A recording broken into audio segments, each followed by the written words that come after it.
Good afternoon, folks. It is currently 5:47 on Thursday, November 5th. This is the Cup of Joe podcast with Evan and Josh in affiliation with the Communicator at Community High School. Welcome. Hope you guys are doing good. Yeah, it's been a crazy few days. Yep. I think we're all on the edge of our seats. I wrote something I wanted to say before we got into this podcast, just to set everything straight with timestamps and just make sure that when this is posted, you know exactly where we were in the polling. Currently, we are awaiting numbers from Arizona, Georgia, Nevada, North Carolina, and Pennsylvania. We will mention, though, some networks have called Arizona already, giving Biden a total of 264 electoral votes. But other news networks, like CNN, have him holding on to 254. So just to get that clear before we started. I think we all knew this was going to be a crazy election, one not like any other. And, honestly, it's just a waiting game at this point between these last swing states that we're awaiting votes. A lot of it, I feel like a lot of the later ones are going to be coming in with absentee ballots, which mostly are going to be blue. Yep. And I feel like, we've heard from Trump already, if you want to go into depth on that. He claimed to have won the election, and then overnight, basically, the Michigan vote, and then also Wisconsin, a few other states swung back to blue. Yeah. And I think that caught him off guard, and he definitely went on a Twitter rant about how it's all rigged. Once again, everything's rigged, I guess. Yeah. But, not to cut you off, no, but the whole thing is Trump told his supporters to not vote by mail. Historically, Republicans are more likely to vote in person. Democrats are more likely to vote by mail-in ballot, absentee ballot, early voting. Everything other than same-day voting, Democrats usually engage in more. And so experts said, we're not going to know going into the night who was going to win. No election has ever been decided on the day of the election, and that's how it's been this entire time. Of course, this election is different because of the pandemic, and all those absentee ballots did get counted. We went to bed with Michigan red. We woke up with Michigan blue. It's what we expected to happen. It's what we know was going to happen, and now, like Josh said, we just have to be patient. Yeah, I think that's all we can do. But we can talk about Gary Peters.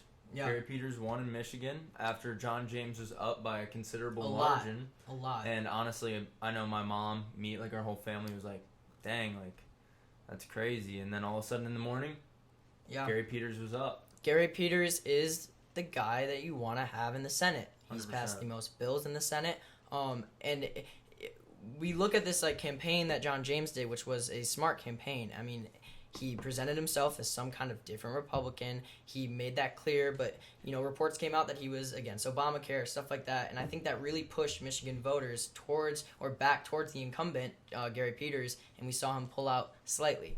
Other good news, if you agree with us politically, all 4 members of the squad were reelected to the House. The Democrats are projected to win the House or lose the House, but they would keep their majority. I'm not too familiar with how the House election works. I know Senate race is close right now. It's not looking great, but again, we're still waiting on some of those states to close.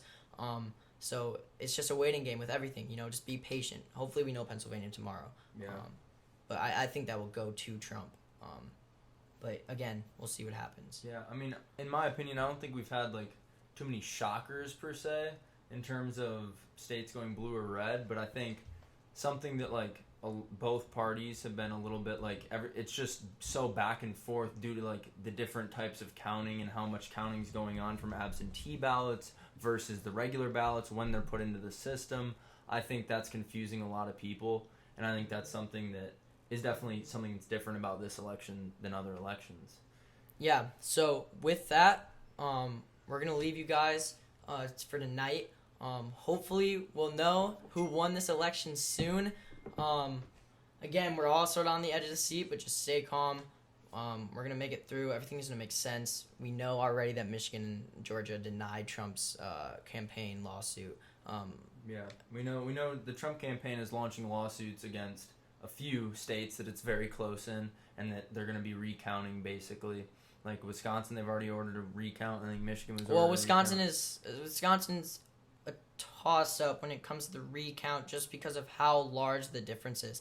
I think right now, Joe Biden holds 15,000 more votes. No, 20,542, basically. And a recount really isn't going to get Trump any more votes and anywhere close to that difference. So yeah, I think I saw a thing today that was like saying that the highest number of like switched votes during a recount was like 130 or something. It would not be significant at all. But Georgia, super close, 99% reporting. Joe Biden's down by like 8,000, 9,000, 9,500. Yeah. So it's 1%. just. I mean, I think the 1% could flip, but I think Biden would have to get like 90% of those. Yeah, votes it also depends on how many more votes they need to count. Yeah, exactly. But Detroit pulled through when it came to getting Biden that jump he needed, the jump that we were expecting. And I don't think we should put that aside or not consider that a great feat. Yeah, 100%. I mean, especially with Michigan going red last election 2016, I think that startled a lot of voters who necessarily didn't get out to the polls or didn't make a plan. Like some of them they saw Hillary was up in the polls in 2016 by so much right before the election, and all of a sudden the world came crashing down, basically. Not crashing down, but Trump got elected, and I think that startled a lot of voters into getting out to the polls this year. And I think this might be even a record year. Oh, it already has shown to be a record year. Joe Biden has received more votes than any presidential candidate ever. And that I think this election year was not only different because of who people are trying to defeat, party division, all this different thing, but also just the availability to get the vote there, the advertising, the campaigns, just vote, vote, vote. I've never seen this much support for voting. Even back in 2016 when I was on social media, I don't even think I saw this much support. So it's super, super important that that message continues because each presidential election is important. And I think definitely the target has been young people, especially like Instagram. I know has had a vote, especially Snapchat too. They had like a practice ballot to do even. They had, are you registered to vote, checking that, how to register to vote things. Like, it was all built into the social media apps. And I think that's something that we haven't really seen before, especially not at this, like, multitude.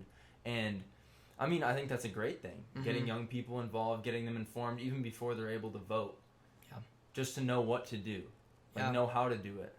No, it drowned that dangerous side we've started to see become sort of normalize these conspiracy theories.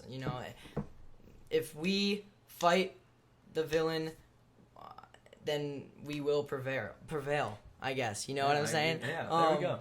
If you have the hope, if you have the moral dignity, I guess, then you made a difference in this election. And I'm really disappointed that I could not vote, but I was out there though. Yeah. All right, guys. That's it for us. We'll be back soon. Stay calm and keep your heads up.